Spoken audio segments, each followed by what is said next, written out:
Hello everybody. আইএলটিএসের আজকের এই লেসনে আমি কোন টপিকটি নিয়ে আলোচনা করব আপনারা অলরেডি হয়তো বুঝে গিয়েছেন আমার এই ভিডিওর টাইটেল দেখেই। ইয়েস, আজকে আমরা গ্রামার নিয়ে ডিসকাস করব। সো প্রথমেই যারা প্রিপারেশন শুরু করেন তাদের মাথায় একটা কোয়েশ্চেন আসে যে আমার কোথা থেকে প্রিপারেশনটা শুরু করা উচিত বা কোন টপিকটি দিয়ে আমার প্রিপারেশন শুরু করা উচিত। যেমন ধরেন যে আমি কি বেসিক গ্রামারের একটা আইডিয়া নিয়ে প্রিপারেশনটা শুরু করব, নাকি ক্যামব্রিজের বইগুলো কিনে সরাসরি এক্সাম প্যাটার্ন ধরে প্র্যাকটিস করেই আমার প্রিপারেশনটা শুরু করে দিব। ওয়েল, যদি এটাই আপনার কোয়েশ্চেন হয় তাহলে আপনার বুঝতে হবে যে আপনি কোন লেভেলে আছেন, আপনার কোন ধরনের ইউজার কারেন্টলি, যে আপনি কি বিগিনার নাকি ইন্টারমিডিয়েট লেভেলে আছেন নাকি অ্যাডভান্সড লার্নার হিসেবে আছেন। সো এটা বোঝার জন্য আমি একটা টপিক দিই আপনাদের। অ্যাপোজিটিভ অ্যাপোজিটিভ গ্রামারের একটি টপিক। এই টপিকটা রিডিংয়ে খুব বেশি প্রয়োজন। আপনার রিডিং প্যাসেজ যখন সলভ করবেন এই অ্যাপোজিটিভের ব্যবহারটা খুব বেশি পাবেন, এবং এই অ্যাপোজিটিভের ব্যবহার না জানলে আপনার রিডিং প্যাসেজ সলভ করার ক্ষেত্রে একটু প্রবলেমে ভুগতে পারেন এবং আনসার ফাইন্ড আউট করতে আপনার একটু প্রবলেমও হতে পারে। এই অ্যাপোজিটিভ সম্পর্কে আপনার হয়তো সামান্য ধারণা আছে, আপনি এত বেশি কিছু জানেন না এটার ইউজটা কি, তাহলে হয়তো আপনি বিগিনার লেভেলে আছেন গ্রামারের দিক থেকে আমি বলতেছি। আর অ্যাপোজিটিভের ইউজটা হয়তো আপনি জানেন, আপনার একটু ভালো ধারণাও আছে যে আপনি এটার ইউজটা কিভাবে হয় প্যাসেজগুলোতে, এটাও জানেন। সো আপনি হয়তো সেক্ষেত্রে ইন্টারমিডিয়েট একজন লার্নার, আপনার ইন্টারমিডিয়েট একটা ধারণা আছে গ্রামারের। আর যদি এই টপিকটা সম্পর্কে আপনার ভালো একটা ধারণা অলরেডি থাকে, আপনি ইউজ কিভাবে কখন কোথায় হয় সেটা জানেন, প্লাস আপনার রাইটিংয়ে আপনি ইউজ করতে পারেন অ্যাপোজিটিভ টপিকটা, তাহলে আপনি অ্যাডভান্স লেভেলে আছেন। সো আপনি যদি অ্যাডভান্স লেভেলে থাকেন তাহলে আমি বলবো যে আপনি সরাসরি ক্যামব্রিজ প্রিপারেশনেই চলে যেতে পারেন। ক্যামব্রিজ এক্সাম প্যাটার্ন ধরে ধরে ক্যামব্রিজ থেকে সরাসরি প্র্যাকটিস করেই আপনি শুরু করে দিতে পারবেন, কারণ আপনার গ্রামারের ভালো একটা ধারণা আছে। এটা কেন এই টপিকটা দিয়ে বললাম, কারণ অনেকগুলো টপিকের মধ্যে অ্যাপোজিটিভটা খুব বেশি রিডিং ইউজ হয়, আপনি রাইটিংয়ে এটা ইউজ করতে পারবেন, এবং এই টপিকটা একটু অ্যাডভান্স লেভেলের টপিকই বলা যায় গ্রামারের প্রিপারেশনের। সো এই টপিকটা সম্পর্কে আপনার ধারণা আছে মিনস আপনার বাকি যে টপিকগুলো আছে যেমন parts of speech, sentences, tense, এইগুলো সম্পর্কে অবভিয়াসলি ধারণা আছে আমি ধরে নিচ্ছি। সো আপনি এই ক্ষেত্রে সরাসরি ক্যামব্রিজ প্রিপারেশনে চলে যেতে পারেন। এখন যদি আপনি বিগিনার অথবা ইন্টারমিডিয়েট লেভেলের কেউ হন, আপনার সব টপিক সম্পর্কে এত ভালো ধারণা নাই, গ্রামারটা সেই ক্ষেত্রে আপনার জন্য অবশ্যই দরকার। গ্রামারের একটা বেসিক আইডিয়া নিয়েও আপনি প্রিপারেশনে যেতে পারেন, অথবা আপনি ক্যামব্রিজ দিয়েও প্রিপারেশন শুরু করে দিতে পারেন। ক্যামব্রিজ দিয়ে শুরু করলেও যে ভুল হবে এমন না, আপনি গ্রামারের যে টপিকগুলো আছে যেগুলো আপনার জন্য হেল্পফুল হবে সেগুলো হয়তো আপনি মেইন এক্সামের আগে কভার করে নিলেন, সেটাও হবে। সো প্রিপারেশন আপনি গ্রামারের বেসিক আইডিয়া নিয়েও শুরু করতে পারেন, অথবা প্র্যাকটিস শুরু করে দিতে পারেন। দেন আপনি কোথায় গ্রামারের ইউজটা হচ্ছে সেই টপিক অনুযায়ী আবার গ্রামারটাতে ব্যাক এসে আপনি গ্রামারটাও তখন কভার করলে হবে। সো আশা করি এই কোয়েশ্চেনটা ক্লিয়ার হয়েছে যে আপনি কোনটা দিয়ে শুরু করবেন। ওয়েল, নেক্সট কোয়েশ্চেন হতে পারে যে গ্রামারটাকে আসলেই দরকার আইএলটিএস এক্সামের জন্য। যদি আমাকে কোয়েশ্চেন করেন আমি সিম্পলি আনসার দেবো ইয়েস, গ্রামারটা আপনার প্রয়োজন। গ্রামার অবশ্যই আপনাকে হেল্প করবে আপনার স্কোরটা ইনক্রিজ করতে। আপনার রিডিং, লিসেনিং, স্পিকিং আর রাইটিং চারটা স্কিলেই আপনাকে গ্রামারটা হেল্প করতে পারে। ধরেন আপনি এখন অলরেডি একবার পরীক্ষা দিচ্ছেন অথবা প্রিপারেশন নিয়ে মক টেস্ট দিচ্ছেন, যেখানে আপনার লেভেল 6-এ আটকে গেছে, আর উপরে উঠতেছে না। সো আপনি তো জানবেন যে আপনার কোথায় ঘাটতি আছে। আপনি যদি জানেন যে আপনার গ্রামার সম্পর্কে তো ভালো ধারণা নেই, আমি আশা করবো যে আপনি গ্রামারের কিছু আইডিয়া নেন, ভালো একটা আইডিয়া যদি নেন, এবং আপনি দেখবেন যে পরবর্তীতে আপনার স্কোরটা 6.5 থেকে 7+ হয়ে যেতে পারে। তাই আমি এই ভিডিওতে কিভাবে গ্রামার আপনাকে হেল্প করতে পারে স্কোরটা রাইজ হতে সেটা নিয়ে একটা ডিটেল ডিসকাস করব। তাহলে আপনি বুঝতে পারবেন যে আপনার গ্রামারের কোন এরিয়াগুলো কভার করা উচিত এবং কিভাবে গ্রামারটাকে আপনার হেল্পিং টুল হিসেবে ইউজ করা উচিত। এবং এই ভিডিওতে আমি গ্রামারের কোন টপিকগুলো আপনার প্রয়োজন সেই টপিকগুলো আমি ভিডিওর শেষ দিকে দিয়ে দিব। গ্রামারের তো জানেন অনেক রুলস আছে, অনেক টপিক আছে।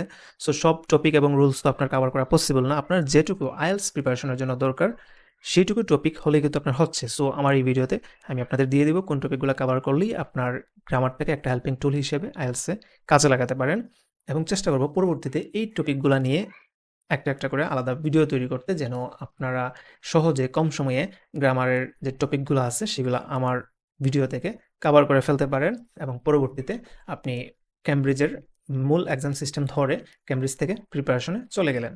সো আপনার সময়টা কিন্তু সেভ হচ্ছে যদি আমি আমার টপিকগুলো থেকে খুব দ্রুত আপনার গ্রামারের সিলেবাসটা কমপ্লিট হয়ে যায়। তো এই জন্য আমি আশা করব আমার লিভ আইএলটিএস স্কুল নামে যে প্ল্যাটফর্মটা আছে, ইউটিউব চ্যানেল এবং ফেসবুক পেজ, দুটোর সাথেই যুক্ত থাকবেন। ইউটিউব চ্যানেলে আমাদেরকে সাবস্ক্রাইব করে রাখবেন এবং ফেসবুক পেজে আমাদেরকে ফলো দিয়ে রাখবেন যেন পরবর্তী লেসনসগুলো আপনারা মিস না করেন। তো চলেন আমরা দেখি এখন যে গ্রামারটা আমার কোন কোন জায়গায় কাজে লাগতেছে। আসলে গ্রামারটা লিসনিং, রিডিং, রাইটিং এবং স্পিকিং 4টা স্কিলের জন্যই গ্রামারটা আপনার প্রয়োজন। স্পেশালি রাইটিং এবং স্পিকিংয়ের জন্য আপনার অবশ্যই গ্রামারটা লাগবে। সেটা আসলে কোথা থেকে আমি বলতেছি, আমি তো আমার নিজে থেকে বলতেছি না, সেটা আইএলটিএস এক্সাম যে সিস্টেম আছে তারাই বলে দিয়েছেন যে এই রাইটিং এবং স্পিকিংয়ের ক্ষেত্রে আপনার গ্রামারটা অবভিয়াসলি লাগবেই। সেটা আমরা ব্যান্ড ডেসক্রিপ্টরসটা যদি দেখি তাহলে আমরা এটা বুঝতে পারবো। চলেন আমরা ব্যান্ড ডেসক্রিপ্টরটাতে একটু যাই। আমি ব্রিটিশ কাউন্সিল ওয়েবসাইট থেকে এই যে ব্যান্ড ডেসক্রিপ্টর যেটা আছে সেটা পেয়েছি এবং এইটাই আপনাদের এখানে দেখাচ্ছি, আপনারা চাইলে ওইখান থেকেও দেখতে পারবেন, ব্রিটিশ কাউন্সিল ওয়েবসাইটে সরাসরি এটা পাবেন। সো রাইটিংয়ের জন্য তারা যে বলে দিছে যে 9 ব্যান্ড পাইতে হলে আপনাকে কি কি এরিয়াতে, সো এটা মূলত 4টা ক্রাইটেরিয়া আছে মার্কিংয়ের। এই 4টা ক্রাইটেরিয়ার উপর ভিত্তি করে আপনার যে ওভারঅল স্কোরটা করা হবে রাইটিংয়ের। সো আপনি হয়তো টাস্ক অ্যাচিভমেন্টে একটা স্কোর পাইছেন, কোহেরেন্ট কোহেশন একটা স্কোর পাইছেন, লেক্সিক্যাল রিসোর্সে ধরেন 7 পাইছেন এবং গ্রামাটিক্যাল রেঞ্জ এন্ড একুরেসিতে মনে করেন 7 পাইছেন। তো এই 4টারে ওভারঅল করে কিন্তু আপনার টোটাল রাইটিংয়ের স্কোরটা দেওয়া হবে। সো এক্ষেত্রে ক্লিয়ারলি বলা আছে যে গ্রামাটিক্যাল রেঞ্জ অ্যান্ড অ্যাকুরেসি হচ্ছে একটা মার্কিং ক্রাইটেরিয়া। সো গ্রামারটা আপনার অবভিয়াসলি লাগতেছে এবং এক্ষেত্রে বলা আছে, দেখেন একটু জুম করে যদি, এবং এক্ষেত্রে বলা আছে যে আপনাকে যদি ধরেন 9 পাইতে চান তাহলে কি কাভার হতে হবে সেগুলো কিন্তু ক্লিয়ারলি তারা বলে দিছে। যদি আপনি 7 পাইতে চান তাহলে দেখেন কি লেখছে, কমপ্লেক্স স্ট্রাকচার থাকতে হবে আপনার রাইটিংয়ে। কমপ্লেক্স স্ট্রাকচার মিনস আপনার কমপ্লেক্স সেন্টেন্সেস লিখতে হবে অনেক বেশি। সো আপনার সেন্টেন্স সম্পর্কে ভালো একটা ধারণা থাকতে হবে। তারপর হচ্ছে আপনার পাঞ্চুয়েশন সম্পর্কে একটা ভালো ধারণা থাকতে হবে এবং সেন্টেন্সগুলো হতে হবে error free. So error free means আপনার গ্রামাটিক্যাল মিস্টেক যেন না হয় এবং খুব কম হয় 7 পাইতে গেলে। সো গ্রামাটিক্যাল কারেক্টলি ইউজের উপর আপনার কিন্তু একটা মার্ক বলাই আছে ক্লিয়ারলি। এটা রাইটিং, যদিও রাইটিংয়ের ক্ষেত্রে দুইটা আলাদা লেখা আছে, রাইটিং টাস্ক 1 এবং রাইটিং টাস্ক 2, কিন্তু দুইটার ক্ষেত্রেই সেম কথাবার্তাই বলা আছে গ্রামাটিক্যালি কী কী এরিয়া আপনার ফোকাস করা উচিত। আমরা যদি স্পিকিংটাতে যাই, স্পিকিংয়ের ক্ষেত্রেও দেখুন ক্লিয়ারলি বলা আছে যে আপনার গ্রামাটিক্যাল রেঞ্জ অ্যান্ড অ্যাকুরেসির উপর একটা মার্কিং ক্রাইটেরিয়া, সেটার উপর আপনাকে মার্কিং করা হবে। সো আরও 4টা টোটাল মার্কিং ক্রাইটেরিয়া, তার মধ্যে গ্রামারটা তো একটা। সো এই ক্ষেত্রেও দেখেন 9 পাইতে গেলে কী করা লাগবে ক্লিয়ারলি বলা আছে। এবং আমরা 7-এরটা যদি দেখি আবারও দেখেন কমপ্লেক্স সেন্টেন্স বলেই দিছে, কমপ্লেক্স সেন্টেন্স ইউজ করতে হবে এবং এটা এরর ফ্রি হতে হবে, বাস সামান্য এরর থাকতে পারে 7 পাইতে গেলে। আর 9 পাইতে গেলে এরর যেন না থাকে। আপনি কারেক্টলি যদি গ্রামাটিক্যাল সেন্টেন্সগুলো ইউজ করতে পারেন আপনার স্পিকিংয়ে এবং আপনার রাইটিংয়ে, আপনার ব্যান্ড স্কোরটা অবভিয়াসলি হায়ার হবে। সো আমরা রাইটিংয়ে এবং স্পিকিংয়ে গ্রামারের যে ব্যবহারটা সেটা দেখাইলাম। এখন আমরা লিসেনিং এবং রিডিংয়ে আমরা আরও ডিটেলসে দেখব সবগুলাই। তো প্রথমে আসি যে লিসনিংয়ে, আপনার লিসনিংয়ে কীভাবে গ্রামারটা আপনাকে হেল্প করতে পারে। ওকে, তো আমরা দেখি যে একটা লিসনিংয়ের কোয়েশ্চেনকে একটু অ্যানালাইসিস করে যে আমাদের লিসেনিংয়ে গ্রামারটা কীভাবে হেল্প করতে পারে আমাদের। সো এটা ক্যামব্রিজ 12-এর একটা টেস্ট।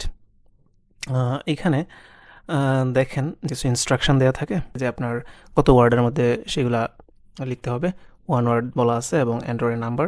এই ইনস্ট্রাকশনগুলো হয়তো আপনি বুঝেন, অথবা যদি না বুঝেন তাহলে একটু দেখে নেবেন। এই ক্ষেত্রে আমরা তো দেখলাম যে 1 ওয়ার্ড দিয়ে আমাদের এই গ্যাপগুলো ফিল আপ করতে হবে, অথবা একটা নাম্বারও আসতে পারে, অথবা 1 ওয়ার্ডের সাথে একটা নাম্বারও আসতে পারে। যে জিনিসটা আমাদের এখানে দেখতে হবে আমাদের গ্রামারটা কীভাবে হেল্প করতেছে।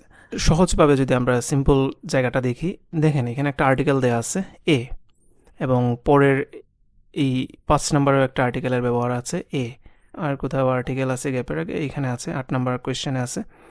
তো আর্টিকেলগুলো মার্ক করলাম এবং কেন ধরেন এই গ্যাপটার আগে যদি আর্টিকেল থাকে এবং সেটা এ অথবা এন হয়, তো আমরা জানি এ এন এর পরে একটা সিঙ্গুলার নাউন আসে, সিঙ্গুলার, সেটা কখনোই প্লুরাল হবে না। এই জিনিসটা আমাকে কিভাবে হেল্প করবে, ধরেন আপনার একটা আনসার যেটা অডিওতে আপনি কোনোভাবে অ্যাস মনে হয়েছে যে আপনি শুনছেন, ধরেন এখানে আনসারটা হওয়ার কথা ছিল শপ, কিন্তু আপনার মনে হয়েছে আপনি সাউন্ড শুনছেন শপস। সো এই ক্ষেত্রে যেন শপস না দেন, কারণ এখানে শপস তারা বলবেও না, আপনি সাউন্ডের ভুলের কারণে হয়তো অ্যাস শুনে থাকতে পারেন, বা যাই হোক, কথা হচ্ছে এখানে সিঙ্গুলার একটা নাউন আসবে। সো এখানে শপস আসার চান্স নাই। আবার অনেক ক্ষেত্রে আছে যে এখানে আনসারটা প্লুরাল হওয়ার চান্স। কেন, দেখেন গ্রামাটিক্যালি আমি বুঝতেছি যে can take photos of the dash that surround the lake. Well, ধরেন এখানেও শপ, অথবা ধরেন একটা কি হইতে পারে, মানে কোনো কিছু একটা আনসার তো আসবে যেটা ল্যাকটাকে সারাউন্ড করছে। তো এইখানে দেন সারাউন্ড। সো এই ওয়ার্ডটা দেখে আমার গ্রামারটা আমি সেন্স করতে পারতেছি যে এখানে এমন একটা নাউন আসবে, এই নাউনটা অনুযায়ী বা এখানের ওয়ার্ডটা অনুযায়ী এই ভার্বটা বসছে। কারণ এটা আপনি এই যে এখানে দ্যাটের ইউজ আছে, এটা হচ্ছে কমপ্লেক্স সেন্টেন্স। সো কমপ্লেক্স সেন্টেন্সের এই নাউন অনুযায়ী এইখানের ভার্বটা বসে। সো এইখানে নাউনটা যদি সিঙ্গুলার হয় তাহলে এখানে এস যুক্ত হইতো, সো রাউন্ডস হইতো, এটার সাথে একটা এস যুক্ত হইতো। সো এখানে নাউনটা যেহেতু প্লুরাল হবে এই কারণে সারাউন্ড। সো আমরা তো জানি যে থার্ড পারসন সিঙ্গুলার নাম্বার যদি হয় সাবজেক্ট তাহলে ভার্বের সাথে এস বাই এস যোগ করতে হয়। সো এখানে সিঙ্গুলার হলে তো ভার্বের সাথে এস বাই এস থাকতো, যেহেতু এখানে ভার্বের সাথে সারাউন্ডের সাথে এস বাই এস নাই, সো আমরা গ্যাস করে নিতে পারতেছি যে এখানে একটা প্লুরাল নাউন আসবে। নাউন আসুক বা যাই নাউনই আসবে, কারণ ওয়ান ওয়ার্ড দিয়ে নর্মালি নাউনেই থাকে।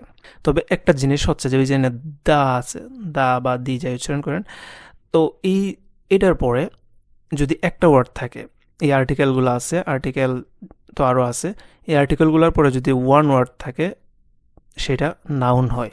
যদি দুইটা ওয়ার্ড থাকে সেটা প্রথমটা হবে অ্যাজেক্টিভ, পরেরটা নাউন। এটাকে বলে যে ডিটারমিনার। ডিটারমিনারের পরে ডিটারমিনার প্লাস ওয়ার্ড ওয়ান যদি থাকে সেটা নাউন হবে। ডিটারমিনারের পরে যদি দুইটা ওয়ার্ড থাকে, word one plus word two, তখন এই ওয়ার্ড ওয়ান হবে অ্যাজেক্টিভ এবং ওয়ার্ড টু হবে নাউন। সো এই জিনিসটা সম্পর্কে আমি একটু তাহলে আইডিয়া দিয়ে নিই। তো এই সিস্টেমে আমরা পার্টস অফ স্পিচ আইডেন্টিফাই করতে পারি। ডিটারমিনার, এই যে যা বলছিলাম, ডিটারমিনার অথবা প্রিপোজিশন, এরপরে যদি একটা ওয়ার্ড থাকে সেই ওয়ার্ডটা হবে নাউন। এরপরে আবার এই নাউনের পরে আবার একটা ডিটারমিনারও থাকতে পারে, নাও থাকতে পারে। আচ্ছা, এখানে ধরেন কি পাইছি আমরা, এই যে আর্টিকেল একটা আছে, একটা ডিটারমিনার, আর্টিকেলের পরে একটাই হবে আমাদের ওয়ার্ড, সো সেটা নাউন হবে, আমরা বুঝতে পারলাম। এবং দেখেন এরপর একটা ওয়ার্ড আছে, সেটা হচ্ছে দ্যাটটা হচ্ছে একটা ডিটারমিনার। সো ওইটাই আমি বলতেছি যে এই যে এইখানে ডিটারমিনার এবং এইখানে ডিটারমিনার, দুই ডিটারমিনারের মাঝে একটাই ওয়ার্ড, সেটা হবে নাউন। সো ওইটা এখানে বলা ছিল যে সামনের ডিটারমিনার, পিছনের ডিটারমিনার, মাঝখানের ওয়ার্ডটা নাউন হবে একটাই ওয়ার্ড থাকলে। তবে এমন হইতে পারে যে শেষের ডিটারমিনারটা নাও থাকতে পারে। সো আমরা মূলত একটা ওয়ার্ডের সামনে যে ডিটারমিনার আছে সেটা দ্বারা আমরা আইডেন্টিফাই করি যে ওয়ার্ডটা নাউন নাকি কি। পরে আরেকটা দিয়েছেন দেখেন, ডিটারমিনার বা প্রিপোজিশনের পরে যদি দুইটা ওয়ার্ড থাকে, প্রথম ওয়ার্ডটা হবে অ্যাডজেক্টিভ অ্যান্ড সেকেন্ড ওয়ার্ডটা হবে নাউন। ডিটারমিনার বা প্রিপোজিশনের পরে যদি তিনটা ওয়ার্ড থাকে, ওয়ার্ড ওয়ান হবে অ্যাডজেক্টিভ অথবা অ্যাডভার্বও হতে পারে, আর ওয়ার্ড টু হবে অ্যাডজেক্টিভ এবং ওয়ার্ড থ্রিটা হবে নাউন। তো দেখছেন এই যে এই জিনিসটা আপনি স্ক্রিনশট নিয়ে নিতে পারেন আমার এখান থেকে দেখে। আর ডিটারমিনারের লিস্টও এখানে আমি দিয়ে দিয়েছি, আপনি স্ক্রিনশটটা এখানেও নিতে পারেন। আমি ডিটারমিনার এবং প্রিপোজিশনগুলো তো জানেনই। সো ডিটারমিনার অনেক ধরনের আছে, আর্টিকেল, ডেমনস্ট্রেটিভ, অ্যাডজেক্টিভসগুলো, তারপর আরও তো আছে, যেগুলো আছে আপনারা একটু স্ক্রিনশট নিয়ে নেন। নিউমেরালসগুলো, কোয়ান্টিফায়ার্স, পজিটিভ, এই সবগুলাই হচ্ছে আমাদের ডিটারমিনার্স। এবং এই ডিটারমিনার্স দ্বারা আমরা পার্টস অফ স্পিচ আইডেন্টিফাই করতে পারি, সেটা অ্যাডভার্ব নাকি অ্যাডজেক্টিভ নাকি নাউন, এটা আমরা এই সিস্টেমে আমরা আইডেন্টিফাই করতে, সিস্টেমটা হচ্ছে এটা। এই গ্রামারের রুল আমাকে এইখানের ওয়ার্ডটা সিঙ্গুলার হবে নাকি প্লুরাল হবে সেটা আইডেন্টিফাই করতে হেল্প করতেছে, এবং এটা আমার আনসার কারেক্ট করতে হেল্প করবে।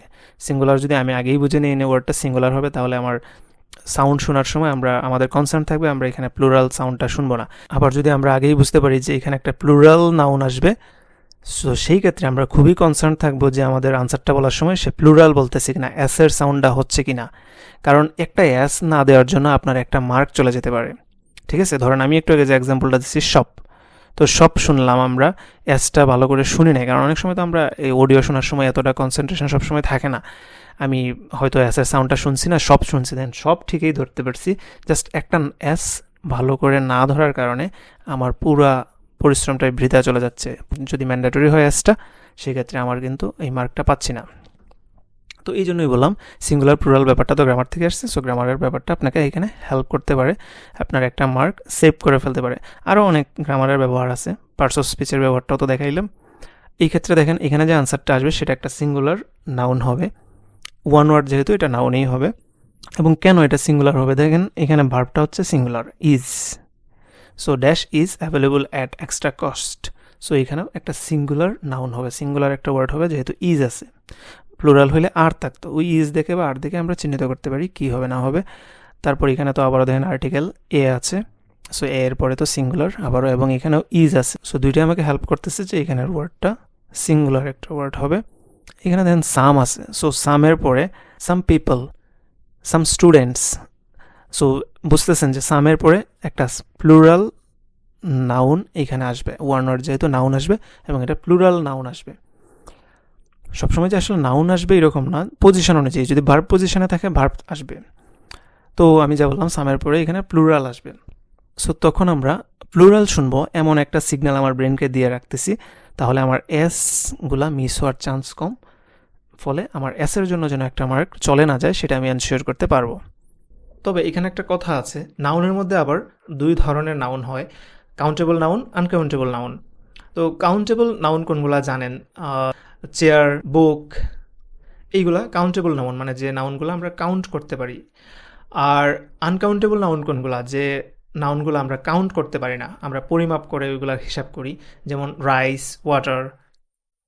তো আনকাউন্টেবল নাউনের একটা ব্যাপার আপনি মাথায় নিয়ে নেন, যে আনকাউন্টেবল নাউনগুলার প্লুরাল কখনোই হয় না, সেগুলোর সাথে আপনি কখনোই এস পাবেন না, যেমন রাইসেস পাবেন না, ওয়াটার্স, মানে এগুলোর সাথে এসটা কখনোই থাকবে না আনকাউন্টেবল নাউনগুলোর সাথে। সো কোনো একটা আনকাউন্টেবল নাউনও যদি এই গ্যাপটার ক্ষেত্রে আসে, সেটা কিন্তু আপনি খোঁজার চেষ্টা করবেন না যে এখানে কেন এসটা হইল না। তো এই ব্যাপারটা বলে দিলাম, কারণ অনেক সময় আনকাউন্টেবল নাউন এই গ্যাপটাতে বসলে সেটা কিন্তু প্লুরাল, আপনি দেখতেছেন যে এখানে সাম আছে, বুঝতেছেন এখানে প্লুরাল হওয়ার কথা, এবং আপনি প্লুরাল মানেই এটার সাথে এস বাই ইয়েস যুগ হবে, বুঝতেছেন। আসলে ব্যাপারটা এরকম না, আনকাউন্টেবল নাউন এখানে বসলে সেক্ষেত্রে কিন্তু এটার সাথে এস বাই ইয়েস থাকবে না। আনকাউন্টেবল নাউনগুলোর সবসময় সিঙ্গুলার হয়, এগুলো কখনোই প্লুরাল হয় না। ঠিক আছে, আশা করি একটু বুঝতে পারছেন এটা। সেম এজ এইখানে দেখেন দেয়ার আর, এ তো বুঝতেছেন আর্টিকেল আছে, সিঙ্গুলার আসবে, এবং এই এর সাউন্ডগুলো আপনি অডিওতে খুব ভালো করে শুনতে পারবেন, ধরতে পারবেন যে এ বলে তারপর কিন্তু আনসারটা বলবে। সো এটা কনসার্ন থাকেন এটা আপনি কখন শুনতেছেন অডিও শোনার সময়। দেয়ার আর নো ড্যাশ, সো এখানে দেখেন আর, দেয়ার আর, সো এখানে যেহেতু আর আছে, এখানে তো অবশ্যই একটা প্লুরাল জিনিসকে সিগন্যাল করতেছে। ঠিক আছে, দেয়ার আর নো ড্যাশ, দেয়ার আর নো ভেহিকেলস, ধরেন এটা or accommodation in this area, vehicles হবে যদি মানে ভেহিকেল আসে। কারণ কি? কারণ তো বুঝতেছেন যে এখানে আর আছে যেহেতু। তো আমার কথা হচ্ছে যে এখানে আপনি প্লুরাল শুনবেন এমন একটা মাইন্ড সেট আপ নিয়ে নিলেন, আপনার ব্রেনকে একটা সিগন্যাল দিয়ে দিলেন। আমরা যদি সেকশন 4-এর শূন্যস্থানগুলোতে যাই, এক্ষেত্রে দেখেন টু ওয়ার্ডস আছে। সো টু ওয়ার্ডসের ক্ষেত্রে আমি বলছি একটা জিনিস একটু আগেই, যে আমরা যদি দুইটা ওয়ার্ড হয়, ডিটারমিনার বা প্রিপোজিশনের পরে যদি ওয়ার্ড 1 সেটা হচ্ছে অ্যাডজেক্টিভ, এবং ওয়ার্ড 2 সেকেন্ড ওয়ার্ডটা হবে নাউন। তো এটা আপনার ব্রেনে থাকলে আপনার লাভ কী হচ্ছে দেখেন, ধরুন এই নিয়ে আনসারটা 2 ওয়ার্ডে। সো এখানের ওয়ার্ডটা 2 ওয়ার্ডে যদি হয়, দেন দ্য আর্টিকেল আছে, আর্টিকেলের পরে একটা ওয়ার্ড আছে পটেনশিয়াল, এইখানে যদি আরও 2টা ওয়ার্ড আসে, সো প্রথমটা হবে একটা অ্যাডজেক্টিভ এবং সেকেন্ডটা হবে একটা নাউন। সো এটা আপনি লেখার পরেও ধরেন এই গ্রামার সেন্সে আপনি কিন্তু মানে সঠিক হয়েছে কিনা আপনার আনসারটা সেটাও কিন্তু জাজ করে নিতে পারবেন সাথে সাথেই। সো এখানে আর্টিকেল আছে, সিঙ্গুলার হবে, এই যে 35-এর আনসারেও আর্টিকেল আছে, সিঙ্গুলার হবে। ভেরিয়াস আছে, দেখেন ভেরিয়াস আছে, ভেরিয়াস, সাম, এইগুলোর পরে যে নাউনটা আসে সেটা প্লুরাল নাউন হয়। আরও যে ডিটারমিনার আছে যেগুলা প্লুরাল সেন্সে ব্যবহৃত হয়, এইগুলা তো আপনি আস্তে আস্তে শিখবেন। আমি তো আমার বলছি যে আমি পরবর্তী ভিডিওগুলোতে আপনাদের এই গ্রামারের ডিটেলসে আলোচনা করব। এটা হচ্ছে জাস্ট একটা অ্যানালাইসিস, যে আমি আসলে গ্রামারটা আপনার জন্য হেল্প হবে কিনা সেটা বোঝানোর জন্য আপনাকে আমি এই জিনিসটা অ্যানালাইসিস করে দেখিয়ে দিচ্ছি। এখানে আর আছে, দেখেন দ্যাট আর আছে। সো আর আছে যেহেতু আমি এর পরে বুঝতেছি যে এরপরে যে নাউনটা আসবে বা যে নাউনে আসুক, সেটা নাউন আসলে প্লুরাল নাউন হবে। এখানে এ আছে। তো দেখছেন সিঙ্গুলার প্লুরাল ব্যাপারটা নিয়ে অনেক কোয়েশ্চেন আছে। এ পার্টিকুলার ড্যাশ, দেখেন এ দিয়ে অনেক কোয়েশ্চেন আছে, অনেক গ্যাপের ক্ষেত্রে থাকে, হয়তো এটাতে খুব বেশি আছে এই ক্যামব্রিজের এই কোয়েশ্চেনটাতে, অন্যগুলোতে হয়তো এত বেশি থাকবে না। বাট আমার কথা হচ্ছে যে আপনি এই রকম পাইলে যেন আপনার বুঝতে পারেন যে আপনার পরের ওয়ার্ডটা সিঙ্গুলার হবে নাকি প্লুরাল হবে। দেখেন এটাতেও এ আছে, এর পরে দেখেন পার্টিকুলার আছে, এরপরে যদি 2টা ওয়ার্ড আসে, প্রথমটা তো অ্যাডজেক্টিভ হবে এবং সেকেন্ডটা হবে নাউন। সো এখানে অনেক সময় সবসময় যে 2 ওয়ার্ডেই সবগুলোর আনসার হবে এরকম না, 1 ওয়ার্ডেও কিন্তু আনসার হইতে পারে। সো 1 ওয়ার্ড হলে সেটা অবভিয়াসলি নাউন হবে, সেটা কখনোই অ্যাডজেক্টিভ হবে না, কারণ এখানে একটা অ্যাডজেক্টিভ আছে, এরপরে আবার আরেকটা অ্যাডজেক্টিভ দিয়ে মূল আনসারটা হবে না, আর একটা নাউন হবে। আচ্ছা, তারপর এইখানে তো এর পরে সিঙ্গুলার হয় আমরা বুঝতেছি, সাথে দেখেন দ্যাট আছে, দ্যাটের পরে ওয়াজ ব্যবহৃত হয়েছে। সো আমি বলছি যে দ্যাট, হোয়াট, হুইচ, এই WH ওয়ার্ডগুলোর পরের যে ভার্বটা আসে সেটা কিন্তু এর আগের নাউন অনুযায়ী আসে, এবং সেটাও কিন্তু গ্রামাটিক্যালি একটা নাম আছে, এটাকে বলে অ্যান্টিসিডেন্ট। তো অ্যান্টিসিডেন্ট ব্যাপারটার কারণে এখানের যে নাউন হবে সেই নাউন অনুযায়ী এই কানেক্টরের পরবর্তী যে ভার্বটা সেটা এই নাউন অনুযায়ী হয়। এই জিনিসটাকেই বলে অ্যান্টিসিডেন্ট। আচ্ছা, আমরা যা বুঝলাম, গ্রামারের এই সেন্সটা আপনার লিসনিংয়ে আপনাকে হেল্প করতেছে যেন আপনি আনসারগুলো ধরবেন সেগুলোর ভুলগুলা কম হয়, যা ধরবেন তা যেন কারেক্টলি আপনি আনসারগুলো করতে পারেন। জাস্ট একটা অ্যাসের কারণে যেন আপনার 1 মার্ক চলে না যায়। তো লিসনিং অ্যানালাইসিস করে আমরা গ্রামারের যে টপিকগুলো পেলাম তার মধ্যে প্রথমেই আছে পার্টস অফ স্পিচ। আর পার্টস অফ স্পিচের মধ্যে যে টপিকগুলো বেশি কাজে লাগে, যেমন noun, adjective, adverb, verb and preposition, এগুলোর ব্যবহারটা আমরা লিসনিংয়ে খুব বেশি দেখছি। এবং নাউনের মধ্যে কাউন্টেবল, আনকাউন্টেবল নাউনটাও আমাদের লাগছে। আরও যা আছে ডিটারমিনার এবং অ্যান্টিসিডেন্ট। তো গ্রামারের এই টপিকগুলো আমাদের লিসনিংয়ে আমরা দেখছি ঘুরে ফিরে এইগুলোর ব্যবহার আসছে। সো এই টপিকগুলো আমরা কভার করলে আমাদের লিসেনিংয়ে গ্রামারটা আমাদেরকে একটা ভালো সাপোর্ট দিবে। আমরা লিসনিংয়ে গ্রামারের ব্যবহারটা দেখলাম। আমাদের নেক্সট ভিডিওতে রিডিং, রাইটিং এবং স্পিকিংগুলো নিয়ে একইভাবে অ্যানালাইসিস করে দেখব আমাদের কীভাবে গ্রামারটা হেল্প করতে পারে এবং গ্রামারের কোন টপিকগুলো আমাদের কাজে লাগতে পারে। যেহেতু ভিডিওটা একটু লেংদি হয়ে যাচ্ছে, তাই আমি নেক্সট ভিডিওতে বাকি টপিকগুলো নিয়ে ডিসকাস করব। সেই ভিডিওগুলো অবশ্যই দেখবেন। তো গ্রামারের ডিসকাশনের পার্ট 1 আমি এইখানেই শেষ করতেছি। পার্ট 2তে আমি আরও ভালো কিছু আইডিয়া নিয়ে আপনাদের সামনে আসব। সেই পর্যন্ত সবাই ভালো থাকবেন। And finally thanks everybody for watching me.